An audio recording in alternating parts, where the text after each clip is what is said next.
I'm Gareth R. from the internet, Gareth Rushgrove. I have a strange accent because I'm from the UK. I'll try not to talk too quickly, as I'm often told I do. This talk started with a question, which was, well, what if we were able to analyze all of the Puppet code that, like, all of you, everyone has written ever? Turns out that's basically impossible. I haven't hacked all your servers. It's all OK. But there is a massive amount of Puppet code, like, publicly available on the internet. Turns out, like, so a subset of the code people have written. Like, would that be interesting and useful? This talk is all about answering that question and asking questions of that data set. I'm going to talk a bit about, well, why I think that's a good idea, why I think that's interesting. I'm going to delve down into, like, how. Talk about a few sort of tools, things that actually, like, are easy for people to do and that might be useful. And also a little bit about caveats and limitations. Like, there are sort of just simply doing what the questions say we should do is probably not the best idea. Why is that? I will warn you that this presentation contains an unreasonable number of SQL queries with regexes in them, and no Puppet code. That's sort of been entertaining me for a bit. That I'm coming to PuppetConf, talking about Puppet, and I'm going to just write SQL queries. So yeah, if that offends or scares you, please leave. OK, so one of the things about certainly going from someone who used to use Puppet a lot to working at Puppet, where we build the tool, is how do we make decisions about what we should do, what we should add to the language, what we should remove from the language, what we should add to the runtime, how do we make those decisions? And we can do sort of qualitative research. We can talk to you all. If you're not part of the test pilots program, join that. We really use that as an audience to ask questions of. If you're at PuppetConf, we're hopefully asking you if you've done the labs and the test pilot sessions. But it's costly. Conversations take time. Conversations take energy. We can't talk to literally everyone. Hopefully, we've talked to some of you, but we definitely won't have talked to all of you. Can we have other tools alongside that? Can we have quantitative tools? And this is actually a fantastic example of what I'm talking about. So this was an issue on the Golang, the Go language repository. Someone said, well, I think we should make this change. And someone came back and said, well, I've queried all of the Go code on GitHub, and it turns out people do this, not this. Therefore, we should make it work like this. It's they didn't have to guess. They didn't have to do something, and it turns out to be wrong. They were able to have a design decision based on what people actually did, not what they individually did. And I think that's super powerful. We can talk about, well, what features could we be removed? Puppet has over the time sort of deprecated different bits and pieces. We can make better decisions about those based on actual usage. We can identify common problems, common patterns of things people are doing, especially when the real world is different from the sort of the quote-unquote best practice. Well, why is that? Or is that actually everyone is now doing that? And I'll talk about some examples in the talk. We have added new features to Puppet. And I'm going back a while, sort of the actual data types, the ability to say, well, no, that parameter is a string. That parameter is an integer. That's a Boolean value. Or PQL as a query language. How are they being adopted? Where are they adopted? Who's using them? Are they being adopted enough? And obviously, that doesn't tell you why, but it tells you that something is working or not. It's input into things. We can and also, it's not, and any research effort is not about qual versus quant. It's how can they work together? Say we rolled out sort of a new feature, we could use this to identify some of the early users and then follow up with qualitative research. You're using that, that's great. Why did you pick that up early? What made it interesting? Because then we can sort of use that as input into telling other people the story of that feature. So I think it's useful and interesting. But then you start going like, well, how? Okay, and luckily, GitHub and Google have done something like it's really cool. It's huge amounts of fun. Basically, so GitHub isn't all the source code, obviously, in the world, but there's a lot at this point. All of the source code on GitHub and all of the metadata around it, all the commit messages, all the issues, everything, is all available in Google's BigQuery service. They have a public index of all that data. BigQuery is basically a big, massive database in the sky where you can do queries across all of that. So if you were in the keynotes yesterday, there were some numbers about the number of committers, the number about lines of code. That came from the research here. So I really want to, this is all based on hardcore engineering from GitHub and Google, which it's huge fun to play with. BigQuery provides a SQL interface to all of the code on GitHub. And I hadn't written SQL for ages, and I used to hate it, and now I'm like, I like writing SQL queries. I'm going to fill a talk with SQL queries. Turns out SQL was a better idea than people realized, I think. So there is a repository. I will open up this later today.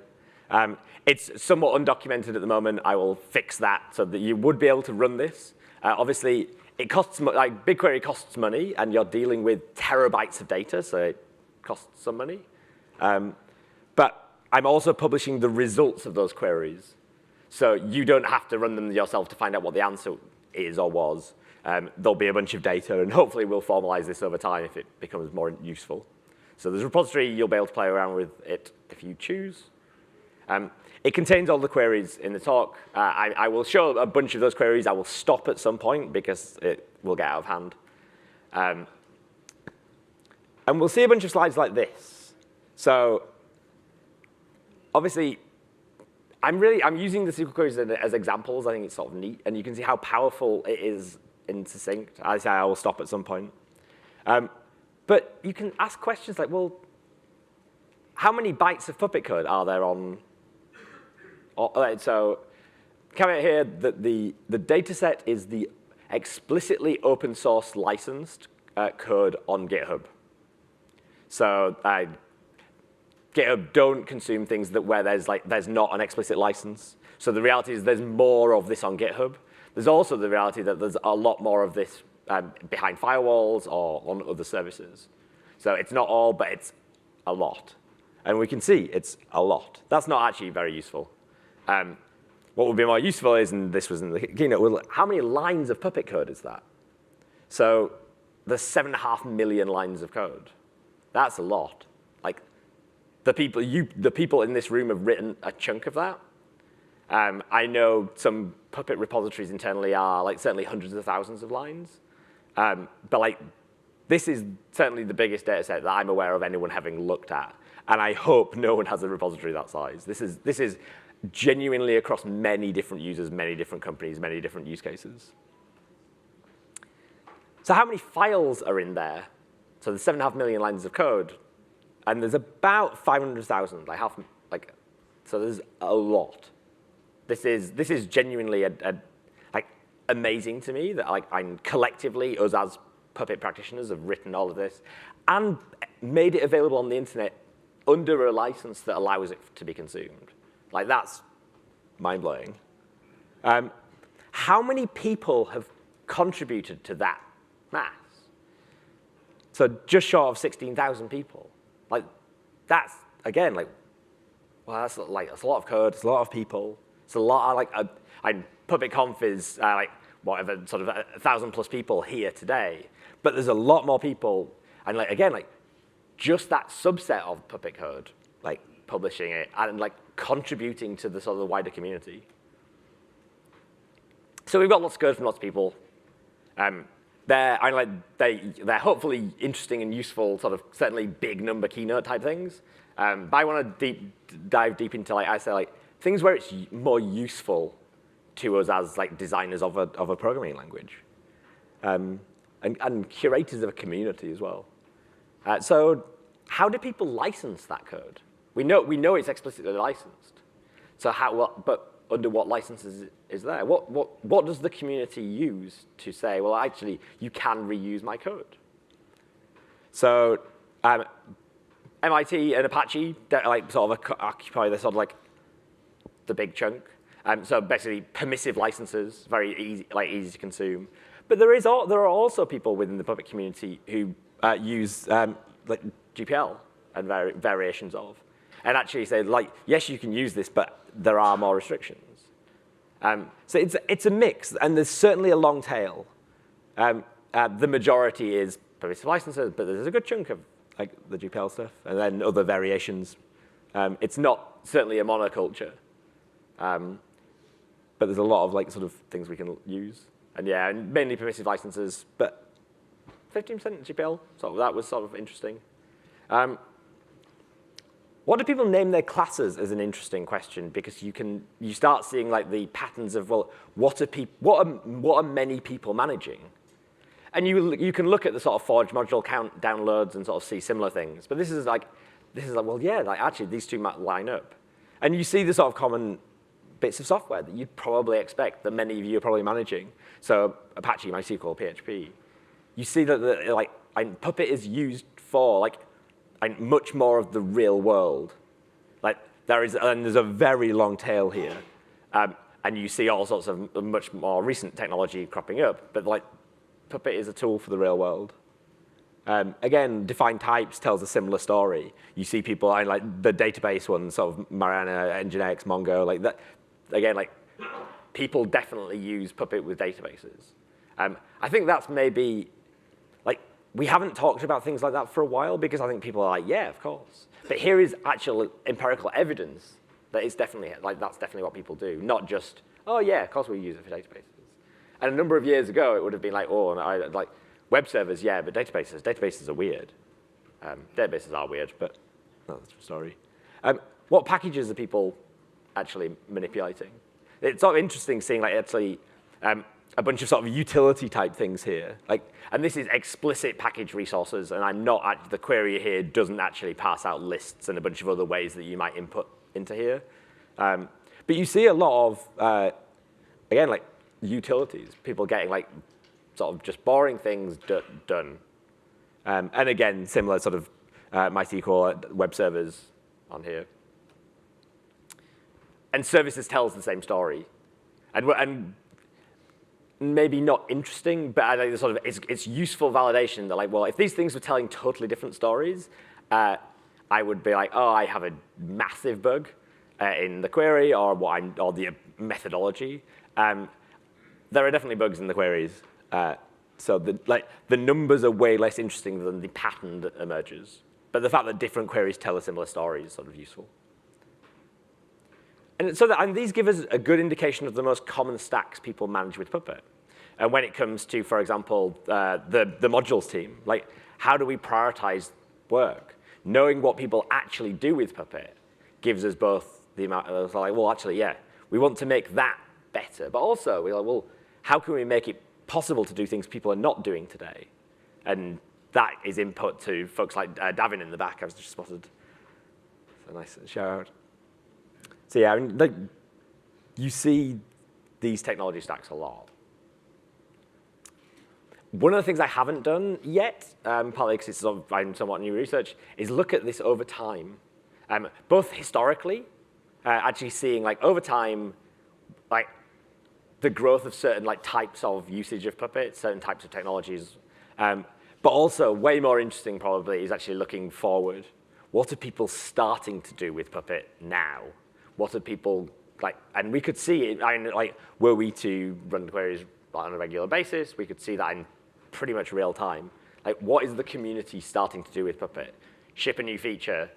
Oh, look, yeah, here. You can see people start using it. Some new software comes out that's super popular. We can see people start using it with Puppet. So I had a quick look at sort of, it's well, out of all of those commits, out of all of those committers, well, where had most of them come from? I don't want to show too much data here or dig too much into this, and partly down to like it's not a popularity contest, and different like counting commits is not a useful metric. It's sort of like it encourages the wrong behavior. I do not want this to be a league table where people are like, cool, I will do many commits. Interestingly, Jenkins comes top. I've got a terrible guess that I think that's me, in that or at least a chunk of that is me. In that I used to work for the UK government. We have a public repository, and certainly at one point Jenkins was making commits as part of an automated pipeline. Then we added a lot more people, and then it was a terrible idea. And certainly not all of it. Other people do things. Some of it might be a good idea, but yeah, I think that I'm to blame for some of those. But you see, in this list, and I say I didn't want to turn this into a popularity contest, but it's interesting to see, where the commit is, and actually way more interesting to see the tail of this, because we can say someone just committed their first bit of Puppet code ever to an open source repository on GitHub, caveat. But you can see that tail, and the tail is actually more interesting than the head. Yeah, popular file names, sort of interesting. And unsurprising, maybe now, but it's again really interesting validation of things that were talked about many years ago. So you see sort of init.pp, which sort of expected, params, config, install, service. These are now just well, that's how you all do things. And here is empirical evidence that that's how people do things. But that's nearly, that's baked into documentation, blog posts, the internet, examples. If you copy anything, it probably has that pattern. But that pattern emerged from this community. And this was, I think, the canonical blog post from 2009, where it's I've been writing Puppet code from REPNR, just going, I've been writing Puppet code, here is how I'm structuring it. Now everyone is yeah, role service profiles. We have all these patterns that have emerged that are just taken for granted. But we can see them in the data that, yeah, they've worked. They've been embedded in the community. It's not just some people, it's the majority. And again, we're doing this with a lot of hindsight. But imagine it being able to do this for newly emerging things at the time. Oh yeah, that is being adopted. That is really interesting. We should bake that into the formal documentation. We should bake that into the tooling. So with as a really great example of that, the Puppet developer kit, will generate you a skeleton for a module, and it just assumes these things are the right thing to do. But here is data that they're absolutely, definitely the right thing to do. That's going with the grain. We're not trying to force some abstract pattern on people that they don't understand. This, I think, is the bunch of this pieces here is super interesting around well, what types do people use? And you can probably guess the head, but shout out if you can guess. One of the Puppet types is used once in this data set. Once. And I'm going to go back to the language team and say, we should just pull that out and be a module for Big Smile. And we pay a cost for every bit of code we have in Puppet. We have to test that across 100 platforms all the time. You want features faster, we can probably get you features faster if we remove things from Puppet. No one likes removing things, you don't want us to remove things. But I don't think in this case, anyone in the room, please put your hand up if you're using this at the moment. But I'm going to bet, I don't know what, that no one in the room is using, so again, the tail is more interesting than the head. The head looks something like this, file package exec service. Certainly, a lot of my colleagues were yeah, file package service, makes a lot of sense. And there is nearly always this interesting exec. Do you like it or do you hate it? I'm a huge fan of exec. I think it's really useful. Yes, you can, more so than some of the Puppet types, you can definitely do exec wrong. I think it's very difficult to do sort of package and service wrong. You can do exec wrong. But I have used exec for genuinely useful things, and I don't feel bad about it. Some of my colleagues are we need to burn exec to the ground. But here is genuine data from the real world usage that exec is super popular. what I haven't done yet, and again, like there's a load of things we can keep doing, are like, well, what are the most, like let's dig down into those execs. Let's look at what people are doing. Because actually, there might be better ways of doing some of those things, and we can, like, it's an education issue. Or it might be, yeah, that's the only way of doing something, and that's the only same way of doing something. Exec is more useful. But yeah, I like exec being up there, I think is sort of controversial, but like validates my personal opinion, so that's good.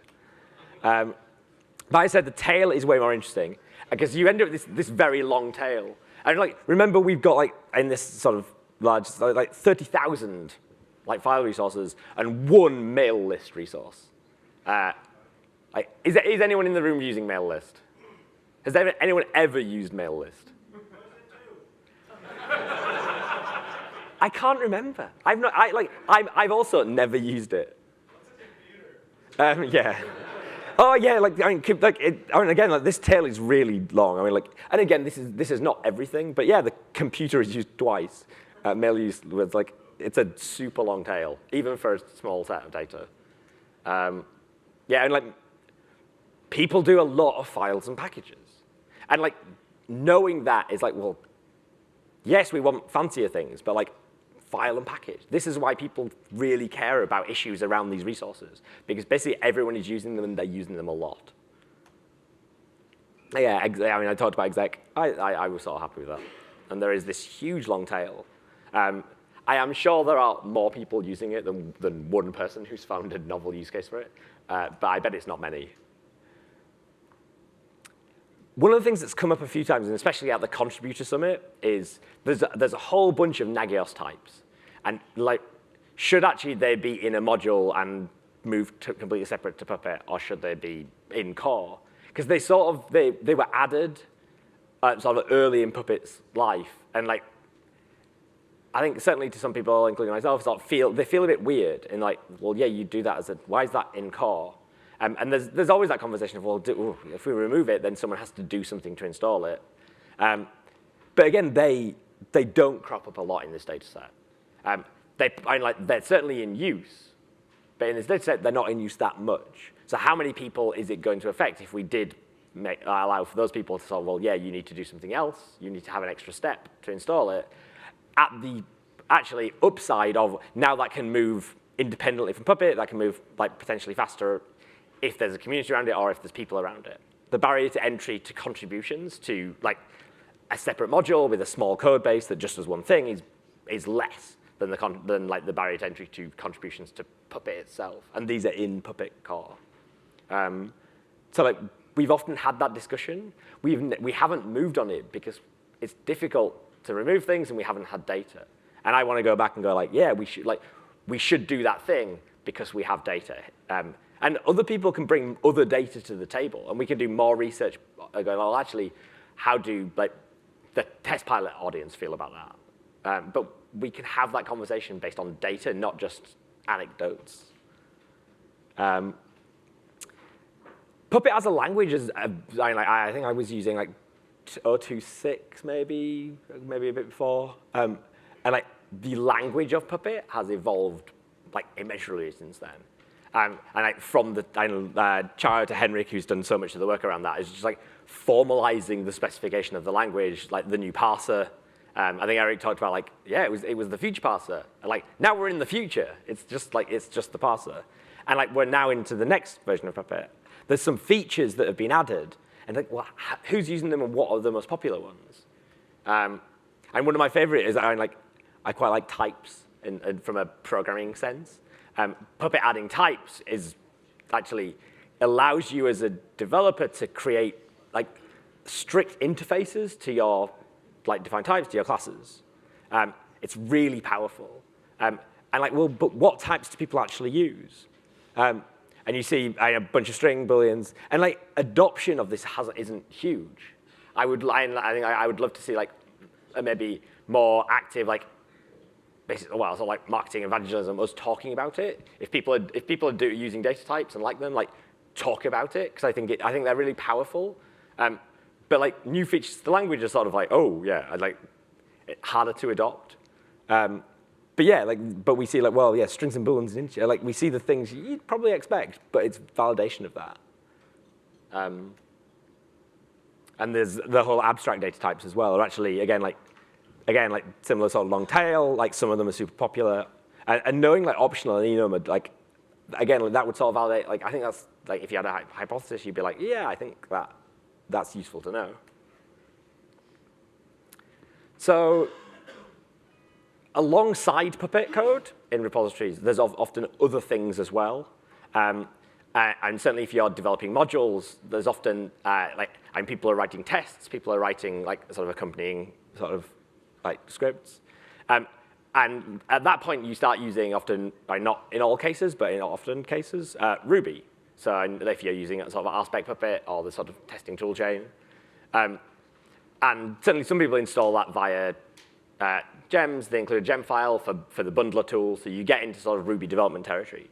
But this was basically saying, well, how many of those gem files exist in those repositories? And we can see what's in them, which is more interesting.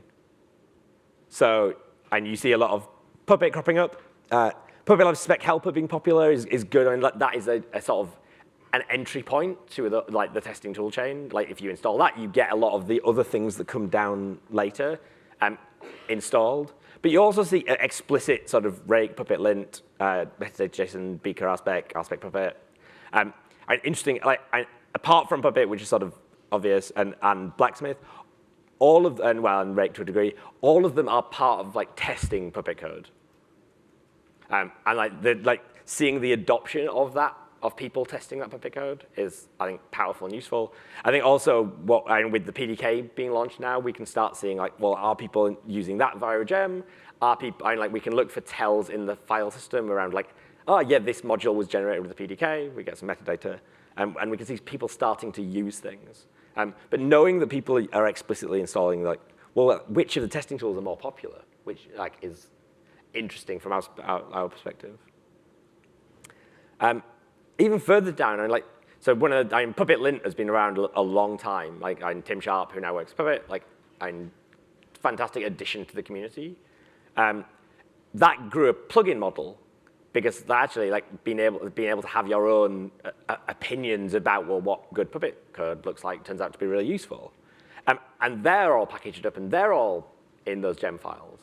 And so you can actually see, well, which ones are most popular. And this starts to get like, well, this is people opting into having strong opinions about Puppet, how it's structured. And you see sort of like some people are like, well, I hate variables containing uppercase letters. Like the language allows it, but I hate it. And that sort of gets really interesting. Like we start seeing opinions of people through like this mass of data.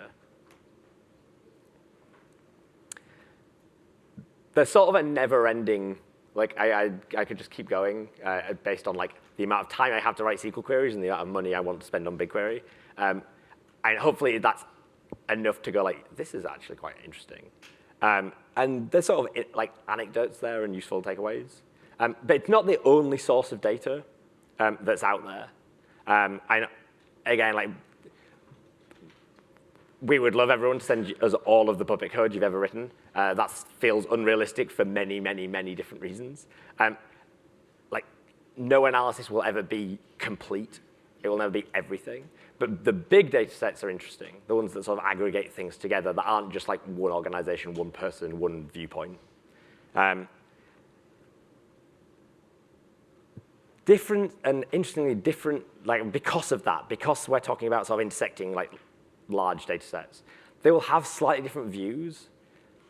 So where they agree, it's really powerful. It's like, yes, this data set and this data set agreed, I am now more confident in it, in the analysis I've done. Where they disagree, it's interesting because it's sort of, well, it nearly represents sort of subsets of the community doing slightly different things. So one of the other sort of internet projects I'm super keen on is Librariesdo. I don't know if people have seen this. This is an attempt to aggregate all of the pretty much metadata from all of the package managers on the internet. So I think there's 30 of 40 or so now. So Ruby gems and Python and the Maven repository and the Rust repository and Cargo, just big long tail of all of the package, anywhere where you have a package manager, they're aggregating all of the data and then building tools on top to tell you interesting things. One of the things I did recently was actually add Puppet module support to this. So and everyone here has probably used the Forge to either download modules, upload modules. It acts as Puppet's sort of package management repository. The Forge is built on top of itself this really comprehensive API, which turns out you can do all sorts of really interesting spelunking through the entire data set of the Forge. If people haven't played with that, and you can build all sorts of interesting tools on top of it. It's really well structured. It's all JSON over HTTP, and you get all of the information about all of the modules on there. It's interesting. So if we take all of that data from the Forge API, Librariesdo now basically has this built in. It runs. It takes all the data from the Forge and basically displays it in novel and interesting ways. And this is all generic. This is all it does this for all packages, for all package management repositories. But we start seeing being able to go oh yeah, here are the versions of Puppet that are explicitly mentioned in other basically things or in this case on GitHub. So anything that going back to the previous slide where it's here are all the gem files. Yeah, lots of them have Puppet in. And that was just the ones containing Puppet code. There are repositories that contain no Puppet code and use Puppet. Here are the versions spread. We can see people, actually, some people don't care that they're going to get latest, but we can see this sort of long tail of versions. This scares some of my colleagues for obvious reasons, and especially as some of these are end of life. Update, it's genuinely a good idea. There is this long tail of Puppet versions. But we can actually, we can use this data to identify those repositories. And in some cases, those repositories might be it's because it was a moment in time, and it's no longer sort of maintained, and that's not a problem. But what if we use this to identify repositories that are using an old version of Puppet and super popular? Can we help them actually go hey, you should adopt this for these reasons. Can we help you? Obviously, with all of that data from the Forge, we also have, again, the license split. And so here you see, a few MIT bits, lots of Apache massively dominates on the Forge. And that's going back to our previous query where we looked at a much larger data set of just simply, it's nearly the Forge is predominantly a subset of this data, but it's a smaller one. So 5,000 modules, 5,000 things. There, it was, MIT was the most popular, and Apache was super popular, nearly equal. Here it's way different. Apache massively dominates. So there's this chunk of people who are writing Puppet code. It's MIT licensed, that doesn't make its way to the Forge. We could, between these two tools, write queries to identify those things, and it might not be meaningful, but it might be. And it's sort of well, actually, is there a load of Puppet code that should be on the Forge? And why isn't it? I mentioned at the start, and I mentioned throughout, there's a few bits this is not all Puppet code, and so therefore reading too much into it is difficult, but it is a massive data set. It is a subset. Hopefully, you've sort of nodded along where going yeah, that's I bet if I looked at my source code, it would tell a similar story. And one of the things I haven't done, but I would love to sort of do at some point, is make it super easy for you to upload your source code to BigQuery and run the same queries against it for your own data. I think that would be really powerful. I would love for there to be a way to send aggregate results back to Puppet, but that's getting fancy. It's also worth noting that software has bugs, including the queries I've used for this. Hopefully, I will fix them over time as we spot them. They mainly tell a sort of a joined-up story, and the surprises are interesting. So I'm hopeful that there's not too many bugs, but this hasn't had enough people playing with them to find any, unfortunately.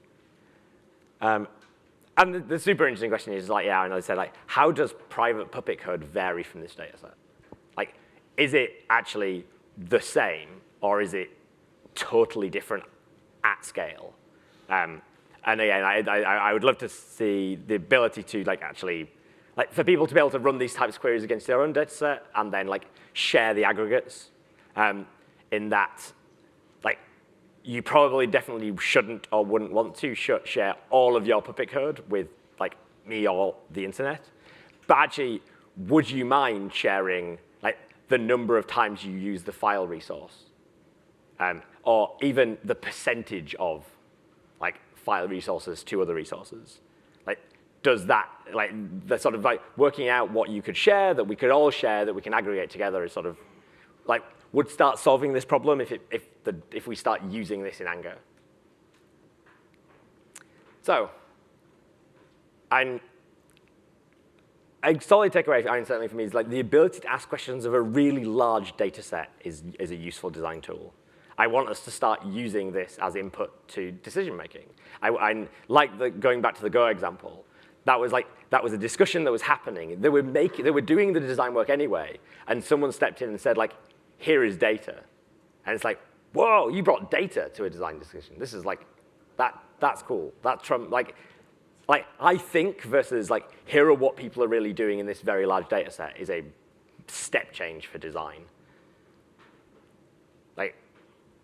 Obviously we've now shipped tasks. Who's going to start using tasks? Where are they going to start using tasks?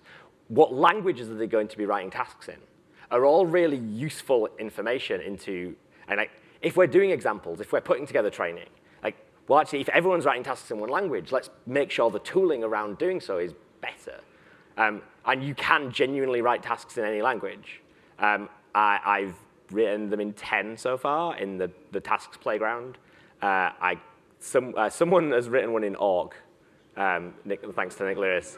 And again, I'm not sure, it's a great hello world, I'm not sure how to do it in the real world, but the ability to do so is really powerful. Knowing, so I would expect a very long tail. Someone has threatened to write a task hello world in white space. Again, I think if we were then to see the evolution of tasks on the internet via queries like this, we wouldn't see that used very often. But it might be surprising, and it might be interesting to see, well, what's the head? What are the most popular languages for tasks? Are people using tasks? Where are they using tasks? What are they using it for? Again, caveat, it's a subset of data, but it's a large enough one to be interesting. So I'd love us to use this to sort of see how tasks get adopted. And there are generally so many more questions that I haven't had time or enough slides to go through. And I haven't actually spent any time looking at sort of hiera data that happens to be public. In lots of cases, people have sort of private repositories of hiera data, but they're hiera configs. We could do a query for, say, give me all of the hiera.yaml file, hiera config files on that data set. But what backends are people using? Is it all just this, or is it that? Or there's all sorts of interesting things to do there. None of this involves parsing the Puppet code with the actual Puppet parser. The extracting of all that information is, I say, regex is embedded in the SQL. It would be super interesting to actually write code, running sort of Google functions, for example, to basically take each of those bits of Puppet code, all of that 7.5 million lines, actually parse it, and use information from the parser to tell us things from Alexa. Seeing changes over time, I mentioned, I think that will be super interesting. This is just all of that code at this moment in time, but looking at it from the point of well, what did it used to look like? If we just restricted this to the commits in the last year, would it tell a different story? Probably. Would that be interesting? Definitely. And I say for things we're shipping now, seeing them start being using, I think is useful. And as well as just sort of those things, there's just I think loads of ideas. This is very much a sort of hopefully the start of a bunch of research rather than research done. I would like to make it sort of certainly possible and then easy to run against your own code. Aggregates I sort of talked about. there's also the ability to publish the BigQuery tables as public data sets to make the early usage of it easy. So then we maintain the tables that contain all the Puppet code, and then anyone can just write queries against them rather than you all having to build your own from the full data set. So if I can get to do that, I will do. And with that, that's me done. I think there's a few minutes left. So if anyone has questions, and thank you for listening.